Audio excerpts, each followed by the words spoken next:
Hi, my name is Carlton and I'm going to tell you about BeleniX, one of my favorite operating systems written on the Open Solaris kernel. Who's that? Why, that's Governor Sarah Palin. Did you know that she's a member of the NRA and enjoys hunting, fishing, and tide?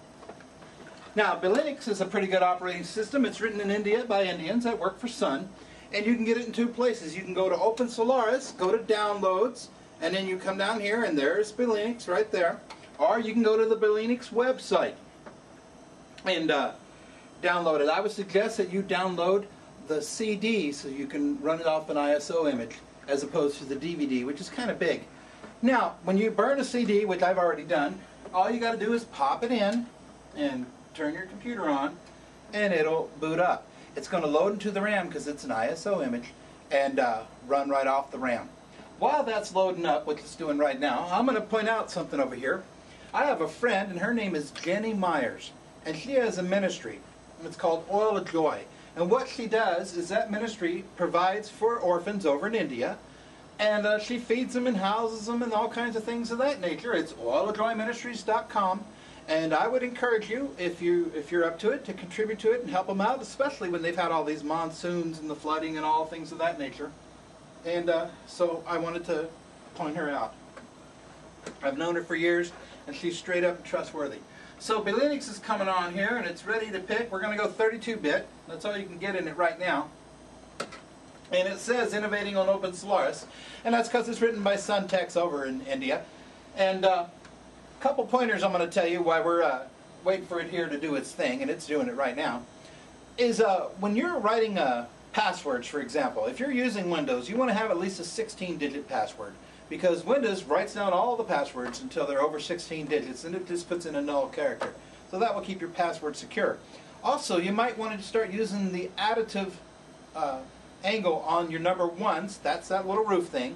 That way you won't confuse your ones with L's. And you might consider underlining your letters so you can differentiate between capital letters and lowercase letters. So that's a couple cues I would give you there. Plus, I always keep a paperclip by my computer because it'll open any CD. Now here it's asking us if we want English. We'll say yes, and we're going to use the XFCE desktop. This is a new thing, and it's doing its deal right now. A couple things different about BeleniX than other Solaris kernel operating systems. The majority of them are trying to look more like Linux. Okay, and there's nothing wrong with Linux, but BeleniX here, it isn't trying to really look like Linux. They're trying to do something different, more like in the tone of Martux or something like that. And so they run, some people say it's almost identical to Solaris 10. So it's a little different, and it works really well. Now, as you can see here, it's starting DHCP. It's going to get online by itself. There's easy to do. And when we get her going here, then we're going to put it on a USB. And it's real easy to do. You use this simple code, USB dump. USB DUMP. Type that in, hit enter, it'll load right up. I would encourage you to enroll in the forum or sign up for the forum. A lot of people don't like to use forums because you got to give an email address. We'll make up a fake one.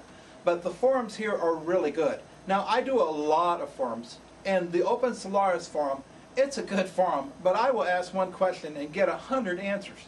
What I like about BeleniX is that I ask one question and I get 2 or 3 answers. And they're usually right on the money because they're being answered, at least for the time being, by the people that wrote the operating system. So I'm real fond of that. And it'll boot up here in just a moment. Remember too, if you're using any of these things, you should probably contribute to them. They're at least worth 15, 20 bucks.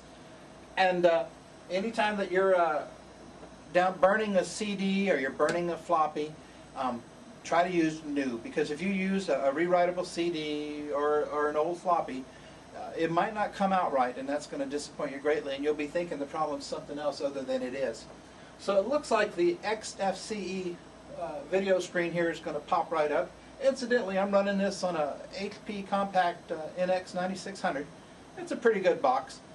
And so here we go. It's starting to come up here in just a second. We'll get more into it in a moment.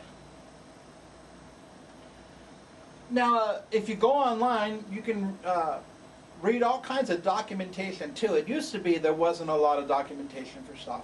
but today there's a lot, and pretty much any Open Solaris documentation would apply or be applicable to BeleniX. So here we see BeleniX, and it's got a whole bunch of stuff, and we'll see if she'll go online here. And that's one of the things that I really value in an operating system when I'm running off a CD is, will it really work? You know, because so many of them claim to work and they don't. And BeleniX really does work here. And I don't know if I double-clicked correctly. It's got the proper time. It's 15:36. That's 3:36 military time. And one thing I like about it too, I don't think I mentioned it yet, is that it comes with dtrace. Now, if you don't know much about dtrace, that's okay. But if you do know about dtrace, you know that it's a good tool and it's fun to use, and you use it mostly with Sun. But you can also use it with BeleniX.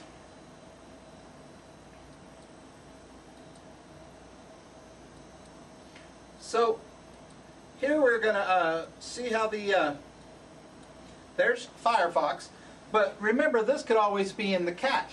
So what we're going to do is go over here, and this is something I like to do. I like to think of something that I have never used before, so it won't be in the cache. So for today, I'll just type in cats. And I'll hit enter. And if it pops up, which it did with Stuff a Cat, so I am truly online. So there you see, I've had this CD in here for what, 5 minutes maybe at the most, and we're already online. I love that. So now, I'm going to grab me a terminal. I'm going to turn off the internet and grab me a terminal. And here's something too about terminals that's kind of handy. People oftentimes don't like the way they are. Well, you can go in and change them and make the size bigger, smaller, whatever you want to do. You can hide it, all kinds of stuff. You know, if you mess around, it can be very rewarding. So here, all you do is type USB dump and hit enter, and it will work. Now, after we've dumped, we're going to come over here and we're going to boot off this USB right over here. So I'm going to turn all this off and reboot this computer here in just a moment. And remember, when you're doing on USB, you're going to need to tell the BIOS to reboot on that as well, because the BIOS won't automatically do it unless you tell it to. So we're going to wait for that to happen now. And while we're waiting for that to happen, we'll pan back over here if you will. And there you can see the youngest BeleniX user in the world. And that's him right there. And I don't know his name, but the website will tell you all about him. But he's only 11 years old and using BeleniX, and I think that's pretty cool. I'm going to go ahead and shut down over here real quick.